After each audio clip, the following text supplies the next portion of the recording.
February is over, and we were eating well in the indie scene. Some great releases, from a sequel to a strategy classic, a game about cutting the champagne powder, and digging holes. What follows is a list of some of the best games released on Steam this February, according to user scores. If you've missed out on any of these, then open up Steam and start wishlisting. Let me know which ones stand out for you. Doorkickers 2 from Killhouse Games is a real-time strategy game with pause combat gameplay that puts you in the control of a special operations unit. Going on raids, hostage rescues, and house redecorating are all part of your mission. The game has destructible environments that factor into planning for finishing missions, and there are quite a few of them to keep yourself occupied with, while also allowing you to play with friends. It's been in development for 5 years, hitting early access way back in 2020, and people seem very happy, with the game having a 90% rating on Steam, and people have this to say. Amazing game. Spend 10 to 15 minutes planning out a building, clear for fun, and not even 30 seconds in, one of my guys froze a grenade at a door that wasn't even open, yet blowing up my entire squad. 10 out of 10. Never opened my mouth in shock until this game. Great successor, which improves on every aspect of the first part. It has rocket launchers. Well, you've sold me on that one. Plan, play, man down, repeat. I kinda like the sound of that loop. Sounds fun. It already felt like a full game before the 1.0 update, but now it's the best game ever. All the different enemies and playable factions will give hours of refreshing gameplay. This game is well worth the price tag. Well, there you have it. Stunning endorsement. Also 328 hours? Damn, they really like this game. Snow is exactly what you think at first look. Hitting some slopes, going down a procedurally generated mountain, enjoying the ride, taking in the beams and feeling the air rush past. Makes you feel alive. Or race against the leaderboards and see how good you are. The minimalist yet colorful design of the world is very appealing. It reminds me of Superflight. I will stop bringing up Superflight one day. I promise. Developed by only 2 people at Studio Gauntlet, the minimalist and bare-bones approach to skiing seems to have hit with people, as the game sits with a 97% positive rating at Steam, and people are saying this. This is exactly the kind of SSX Flash game that should have existed many years ago. I don't know, it's just a simple concept. Good movement, give me a simple objective, pretty mountains, a leaderboard. 10 out of 10. Mwah. Told you, people like that leaderboard. Really great. A perfect cozy game. I love the rabbits that give you skins. The mechanics are easy to pick up, difficult to master. Looks like the dev is already planning and implementing the small quality of life issues I have with the game. This gets my full approval. That's great to hear. Means they are actually listening and thinking about what they can do to make the game even better past launch. Good job. So much fun. Basically Steep meets Superflight, and it's amazing. I told you all, no one forgets Superflight. I've always loved Zen mode in Steep, and always wished they would have added an endless prejudicial, I think it means procedural, generated mountain. This game finally fulfills that wish, and I'm loving it so far. People love the game, and I gotta say, that's what I love about indie gaming. Lacks all the stuff AAA gaming is trying to shove down your throat.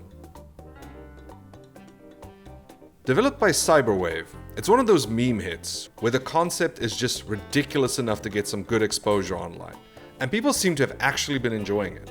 It's a game about just digging straight down, using various tools to go further, and find rare minerals to sell, then use the cash to upgrade. Another story of a solo dev game being a huge hit, and it makes my heart grow 3 sizes every time. The game has a 90% approval rating on Steam, and people have a lot to say about this one. It's a fun, simple little game. It's not very deep, except in the obvious way. It's short, but I enjoyed my time with it, though $5 feels a bit steep for what I actually got. I think it would have been a better experience if the achievement mode was available from the start, because starting over from nothing just doesn't seem really appealing. If they add an endless mode, that's it, it's over. We'll be spending the rest of my days as one with the dirt. Listen, I know how you feel. Although, given enough time, we all become one with the dirt. So if you want to become one with the dirt, there you go. A game about digging a hole is exactly as the name implies. Mind Over Magic is a Harry Potter-styled school management game from Sparky Pants and our good friends at Clay Publishing. It has all the trappings of a good management game, with you creating your own school, training students to be master magicians, and then having them explore the undergrounds to find lost arcana. The game had a kind of lukewarm early access back in 2023, but the devs listened, and now the game seems to be having a much bigger impact after release. People are enjoying it, as it sits with an 81% approval rating, and they have this to say. For all the written tutorials in the game, it still doesn't hold your hand. The game is pretty tough on normal difficulty. I lost 2 students practically immediately after getting them. Finally, a worthy opponent. Our battle will be legendary. Oh good! Another adorable, addicting, and unique banger from Clay for me to sink hundreds of hours into while shunning each and every one of my real-life responsibilities, until they pile upon me with ever-crushing inevitability. But who cares? I got a wizard school. Yeah, but think of the taxes on that school. You gotta deal with that now. If Dwarf Fortress intimidates you, and Wormworld is too unforgiving, might I suggest Mind Over Magic? Incredibly solid game. This time, oxygen is included. If this was an EA game, you know they would sell it separately. There we go! It seems like people really enjoy this game. And to be honest, it looks like something I would enjoy too. Although, can't we get a sci-fi version of this? Sci-fi school. Wait, that's just a tech college. Never mind. A roguelite strategy RPG from Zero Sun Games. Astral Throne actually looks right up my alley. Play a pocket-sized SRPG campaign, grow your army and level up your people, and give them new weapons and armor. The game is overall quite gorgeous. The mix of pixel and 3D models stand out. Reminds me of the pseudo 3D Game Boy Advance games. It's a style I can get behind. The selling point is how customizable all the characters are, and the perfect mix of procedural and cleverly designed combat encounters that present the perfect challenge. The game seems to be a hit with an 86% approval rating on Steam, and people have some thoughts. If you are at all a fan of tactical RPGs and love roguelite elements, this is a must-buy. I cannot recommend this enough. I'll believe you on this one, Colonel Sanders? Well, I guess this game is good enough to raise him from the dead. Fire Emblem Spirit, but the rage quitability of souls. Loving it. It's less than a week old, so there was some quirks, but nothing that would make me upset. They're already resolving most of them. If you've played Fire Emblem in the back of your mom's minivan on a Game Boy, you'd like this game. So much has improved from the old demos. Exciting levels and lovely characters. It's just fun to play. For those who have been waiting, yearning for a Fire Emblem roguelite experience such as I have, you will absolutely adore this game. I have never had more fun with a roguelike in all my life. As a longtime Fire Emblem and roguelike fan, this game is everything I wanted it to be. The graphics are charming and well crafted, the gameplay is a perfect combination of the tactics and roguelike genres, and the music is top notch. To be fair, that's all I needed to hear. Good music will sell me on mostly any genre of game. But there you have it. People really like comparing this game to Fire Emblem, and as someone who hasn't played a lot of Fire Emblem games, going in with a fresh mind actually sounds like it would be to my benefit. Another solo developed game. Dawnfolk is a minimalist survival city builder. Great visuals and taking the gameplay from longer, more robust systems and making it more bite-sized is genius, because who has time to run an empire these days? But a mini one? I can spend half an hour on that. Explore uncharted lands, manage your resources, feed your people, and survive the darkness. Darren Keller seems to have a hit on his hands, and the people are happy. It currently has a 95% approval on Steam, and people are just gushing about it. I absolutely love this game. Whether you're a city building veteran or a first time player, I highly recommend it. Dawnfolk brings a fresh twist to the genre, blending puzzle-like mechanics with the dynamic, ever-resolving feel of a living city. The map stays engaging with events that adapt to your playstyle, making every game feel unique. Super cute and fun game with flexible difficulty and a ton of modes. I'm definitely keep playing this one on my Steam Deck, perfect for chilling in bed after work or for capturing your attention on the go, making time fly by. Disappointed by Civ 7? Look no further. This charming city builder and resource management game is the perfect way to spend your nights when you should be sleeping instead. That's a sick burn, and I gotta give you a high five for that. Actually a pretty neat game. Came into it from a more casual point of view. The story mode on normal is lenient enough to be pretty easy. The puzzles and endless mode, however, are a lot tougher, if that's more your thing. This is the kind of game you buy impulsively because it's cheap and looks fun. And then you realize you've spent your entire day off, evening and night playing it. The game is very well made. From the art to the mechanics and UI, it has this addicting one more day, one more mission feel that makes you play for hours and still think about the game for hours afterwards. If you like puzzle games and city builders, this is a perfect hybrid, and I can't recommend it enough. Guns of Fury from Gelato Games is the game I wish Mercenary Kings was. It's a Metal Slug style Metroidvania, and it's a lot of fun. Play Vincent Fury, a man on a mission, all alone but not outgunned. Explore to find new weapons and items to build them up, and use those to blow up the bosses, all while listening to a great soundtrack. The visuals, while not as detailed as Metal Slug, do pay wonderful homage to the series, and also some of the older Contra games. It's real easy to mistake it for a Neo Geo game from back in the day. The game has an 85% approval on Steam, and people are having a great time saying, "This game is what happens when Metal Slug meets Symphony of the Night." I had an absolute blast with this game. Gameplay is very solid and the music is incredibly good. You owe it to yourself to check this game out, especially for $12. This game felt like a treat. Everything about it is perfect, except one thing. No sense of visual progression. Would be cool if you could get like a black tank top or something, just some slight visual progression. Other than that, the controls and variety in sound design is excellent. I love this game and love the passion that went into it. If you want a Metroidvania that feels like Metal Slug, this is it. First there was Metroidvania, now there's Metroid Slug. That needs some more workshopping, I think. Finally, a real video game. This game is immediately good, and it just gets better. Faith in humanity and game design restored. The AAA industry has no idea what they're doing. This exceeds every $70 title I've bought this generation for just $13, and it can run on a 17-year-old hardware. Great music and scenery. No tutorials required? Rock on. Finally, Mercenary Kings, but executed like that game was advertised. Metal Slug, Metroidvania, and done well. See, I told you, everybody's still bummed about Mercenary Kings. Really loved my time with it. Played on an arcade stick for that real Metal Slug feel, and it was pretty awesome. Totally recommend it for anyone's next Metroidvania fix.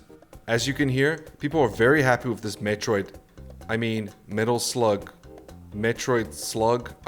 We're still working out a title. A visual novel puzzle game from Hakaba Banco that is showcasing an amazingly well-crafted pixel art style and incredibly packed story where you try and solve urban legends and other ghostly events under the supervision of Ayumi Megurya, a psychic and director of the urban myth Dissolution Center. Saying that name out loud is surprisingly difficult.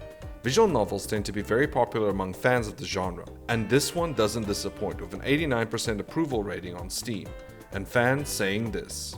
This game has a lot of problems. It's too slow, the web searching sequences are annoying, some chapters are just boring, and the last one is 3 times as long and just as dull. The only thing you can lose in this game is your patience, and yet, I love it. The characters, the music, the visual style, the overall story, it's all done so well that I just can't give it a thumbs down. It's not a shining masterpiece, but it's not a bad game either, so I hope you enjoy it as much as I do. Very good game. I can finally sit in my room and pretend to have friends and a job. I highly recommend this. What? Short and concise. If you've experienced emotional deprivation as a child and find yourself constantly craving validation and praise, this game is tailor-made for you. Every time you make the right guess, you're treated to incredibly stylish animation, and you'll find yourself chasing those little dopamine hits of praise. Update. What the heck did I just played? I really enjoyed the art, music, and vibes in this game. I like the characters as well. I do find that a lot of the time you solve the mystery way before the characters. It left me tapping my foot, waiting for them to catch up. I cannot possibly explain how obsessed I am with this game. So, if you're into that genre, definitely a game for you. There were some early access releases in February too, but I wanted to give them their own section since we never know if an early access game will ever be fully released. But here are 3 that stood out. Check them out at your own risk. Sworn from Windwalk Games is a Hades-like, but with a twist. Multiplayer.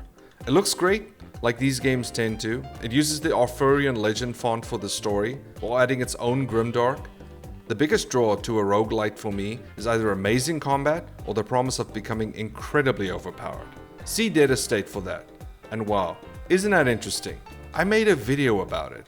Check the link below, and while you're here, maybe subscribe and like the video if you enjoy it. I have a 99% approval rating. Sworn has an 83% one on Steam. Let's hear what people have to say about me. I mean the game. It's absolutely a Hades knockoff. Does that stop it from being fun as hell? Not at all. Great game. So far, it plays like Hades, runs like Hades, and feels like Hades. And damn, that's a good thing. Lots of variety, and hopefully lots more to come. Multiplayer is great and fresh. Looking forward to what's to come. This is the best game of 2025. I have over 100 hours on it, including all betas, playtests, and demo. Some of those hours are not shown. This is an immediate buy for anyone who likes roguelike. Yeah, Greek, medieval, Egyptian, whatever man, just keep bringing me roguelikes based on ancient mythologies. I'm actually agreeing with that one.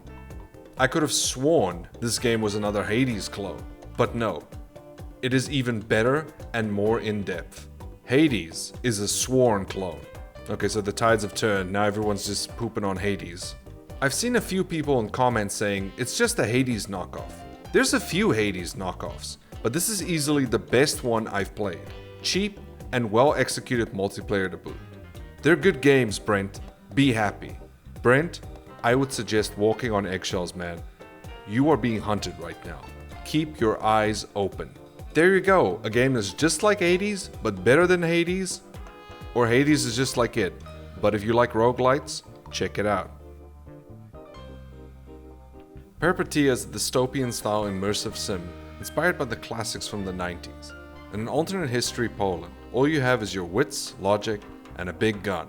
We don't get enough immersive sims, which is both a curse and a blessing, since every release feels like a little birthday, and Peripeteia is a treat. The developer Ninth Exodus has been working on this for a few years, so this release is pretty polished, which is proven with the game having an 87% approval on Steam, and people saying this. Eastern European Ghost in the Shell. Peripeteia is a fantastic sim. The atmosphere is so thick, it's gonna grab you right away. It's the result of the perfect combination between art direction, lighting, and sound design. Despite its rough edges, there's a lot here that keeps me coming back. The atmosphere, the insane scale in the levels, the music. The game has a lot going for it, and I hope the early access period leads to it getting the care it deserves. I have faith the devs will make this into something special. The quintessential schizocore. Somehow, this is even more deranged than the Cruelty Squad. I wasn't expecting to hear about Cruelty Squad so early. Please go into this game fully expecting jank, and make sure to save often. It wouldn't be an early access game without jank. Game feels like it's held together by spit and duct tape. Would not have it any other way. This game is, for me, the next Divine Cybermancy. Weird as heck first-person cyberpunk immersive sim. Now there's a name I haven't heard in a long time. Guns the Duel single player. Now there's a name I haven't heard in an even longer time. Game isn't bad at all, but most definitely is early access. I'd wait a year or so before picking this one up. It needs a lot of bug fixing and such, before it becomes something I'd fully recommend. There you have it. People like it, it's a bit janky, but you know what? On this channel, we enjoy a good jank. More waifus. Psionic Sentry Infinite is a third-person roguelite with some great long-range combat, interesting abilities, and a fun parry system. While the game has a fan base and an excellent price, the only problem here is that translation is either incomplete or pretty bad and needs some looking at. The writing on the Steam page is clearly a direct Google translation, with it reading like instructions on how to assemble a couch. It's been getting a decent amount of updates, so I'm hoping this one gets a good shot. Even RoboQuest was a mess at the start. It has an 89% approval rating, and people have this to say. Very fun and cool game. Needs some polish, but still very enjoyable and playable at the moment. Recommended. I believe you.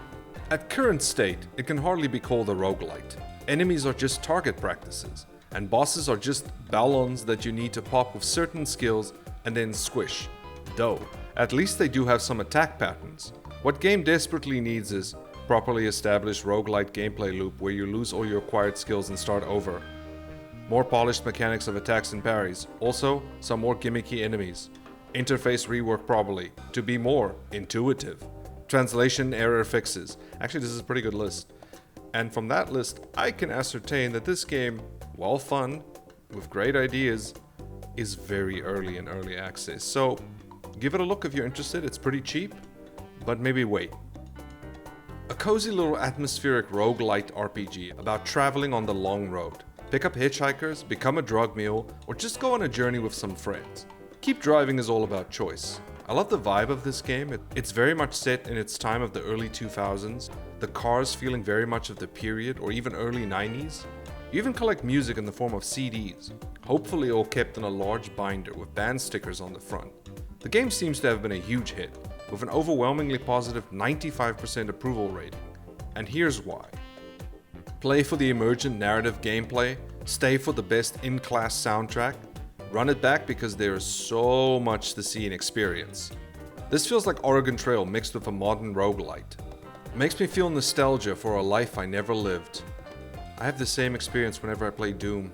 FTL meets Darkest Dungeon, but cozy. While the gameplay loop gets stale after a few hours, the vibes and atmosphere are among the best you can find. Most realistic thing about this game, it's easier to drive drunk than sad. Least realistic thing about this game, the gas station attendant won't buy your Coke. First trip, I found a little girl on the side of the road and decided to make one quick stop before taking her home.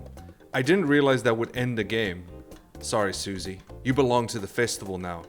This kind of passion is what games are all about. Indie devs are so much more capable of producing art that reflects on their own experiences and tastes, representing their vision rather than diluting something for marketability or trendiness. I was blown away trying out the demo during the Next Fest, having heard nothing about the project until then. And it's a thrill to see that the full release has so much more than I expected. Awesome music and style, great art direction, really evokes the warmth and emotionality of an 80s to early 2000s coming-of-age movie. Kinda brought a little tear to my eye. There you have it. Beautiful game, it has all the vibes, it has all the nostalgia you need, so give this one a try if you want something different. Visually off-putting, if you have no taste. I love how Blood Typers looks. This dirty art style really meshes with the horror aesthetic. Blood Typers is a cooperative horror game where all actions are performed by typing the corresponding words on screen. Think Typing of the Dead, but with so much more. Explore the mansion, fight monsters, and help other players if you choose to play it multiplayer. It has all the trappings of a survival horror, taking much of the inspiration from the Resident Evil series. It's nice to see such a weird concept take notice with people, and even do well. The game currently has a 95% approval rating, and people have this to say. Why type a review when you could be typing in-game? Typing of the Dead meets Resident Evil. Absolutely brutal with friends, but a ton of fun. This is an extremely unique game in a sea of sameness. I really enjoyed the 2 scenarios I played through, and I hope the developer creates more scenarios as DLC. 10 out of 10, would type ass all night. Wait, what? Super fun game to play with another, and really keeps you on your toes. Puts me and my words per minute on stress mode. Mavis Beacon teaches typing, Resident Evil Edition. Please make Mavis Beacon a playable character. Loving it. Hope it gets even more dev support, or even workshop mod support. This easily has the chance to own this genre, if you push what you got right now and don't lose the momentum. What genre is that? The typing genre? I think it's pretty much the forerunner there. Max the difficulty, get 3 other friends or people you hate, run it. You'll either scream your head off after you misinput the letter I, or you'll be so in tune with each other, it'll feel like a fever dream. Either way, your typing skills may improve after a few hours. This sounds like a corporate retreat. Terrifying, but a little fun. From a crunchy looking horror to this beautifully pixel perfect adventure game. Explore the Gundog, interact with the crew, get to know them, learn to trust, and grow with them as you're all taken aback when a routine mission goes wrong. The game seems to be the first step in a series set in the Stories from Soul universe, and if this gorgeous game is any indication, then there should be more amazing stories to tell here. People have been in love with this one, having a 93% approval rating, and saying this. Fantastic visual novel that wears its inspiration on its sleeve. Solid art, music, and writing that evoked fond memories of playing Snatcher, or even Ace Attorney at times. I was also pleasantly surprised going back to decision points and seeing how differently things can play out. There's a ton of love poured into this game, and it shows. An exceptionally good point-and-click visual novel, in the vein of Snatcher. This classic has complicated characters and an exceptionally well-done PC-88 aesthetic. Very good, interesting narrative with well-written characters and absolutely beautiful pixel work. I hope to see more entries in this setting down the line. It is a really polished experience that scratches that Valhalla itch, has plenty of surprises and leaves you wanting more. Also, I'm surprised more people don't have the Taser achievement. Absolutely beautiful art, a really fun cast of characters, and a lot deeper gameplay than I was expecting. A game full of soul, space opera, and mechas. If you want to enjoy being part of animes like the Gundam or Heroes of Galactic Legends, you can check this one out. One playthrough takes only 6 hours, but there are a lot of different choices to make, and see the consequences for yourself. But there you have it, people. Short game, but good game. Everybody loves it, looks amazing, and it's only the first step in a new franchise. Ending the video on the weirdest game released in February. And in a month of blood typers, that's saying something. No Skin from No Eyes Soft. Getting lots of no from this developer. Is a horror roguelite where the world makes little sense. And that's how the game likes it. Explore a mansion, meet strange characters, battling even stranger monsters, and just ask yourself, what? No Skin reminds me of a smaller scale World of Horror, but even a little weirder. I love the pixel art style even if some of the designs are a bit off-putting. Weird games like this tend to be ignored if they aren't at least fun to play, so this one's ticking some of the boxes. It has a 96% positive rating. And people are saying this. A clever blend of light RPG, surreal horror, and non-linear storytelling. Addictive one more time gameplay, and does a great job at making you think you're in control. Only for the game to abruptly remind you that it's a horror game. Hey, it's time to wake up now. Would recommend. If you're not convinced, try the demo. Fun, mysterious, disturbing, and inspired by a few great games. If you're into horror classic RPGs, I highly recommend it. Experimental in a simplistic way. Vibes are enticing, love the frogs, the dancers are hot. You kinda went off topic there, my friend. Oh, that name needs to be censored. One of a kind game. The atmosphere, the RNG, the difficulty, and especially the lore make the game a unique experience you should totally try. The game isn't popular yet, but I'm pretty sure it will be soon. I'd buy it again if I could. You could always gift me a copy. Just saying. Requesting an hour-long video essay to explain the story to me. Thanks. I'm not gonna do it. Who really needs their skin anyway? Right? Good point. It'll keep surprising you when you thought you saw it all. There you have it. Weird, interesting, and surprising. This game might become a cult classic in a few weeks or months. There we have it. Some really good indie games to add to your collection. I hope you found some to enjoy. And this is only February's list. This video was me trying a new monthly series to look at some missed out games. But let me know if you like the format. But for now, thank you for watching. I hope to see you all next time. Goodbye!